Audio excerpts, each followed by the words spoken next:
How to change your Crew language in War Thunder. Hey everyone, welcome back to the channel.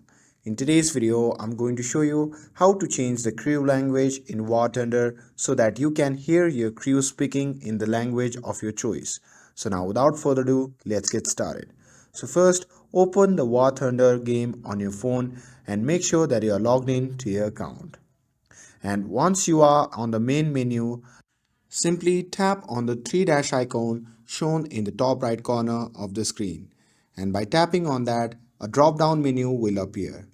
From that menu, you simply need to tap on Options, and from here you can see the option label language on the left hand side. Simply tap on that, and in this section you can see the Crew language option. You can choose your preferred language, whether it's English, Russian, German, French, and others depending on the nation you are playing, and once selected, the changes will be automatically applied.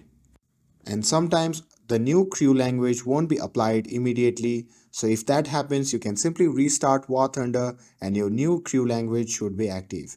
And that's it. Now your crew will communicate in the language you have selected. And with this, if you found this video helpful, then don't forget to like, share and subscribe to get updated for more videos.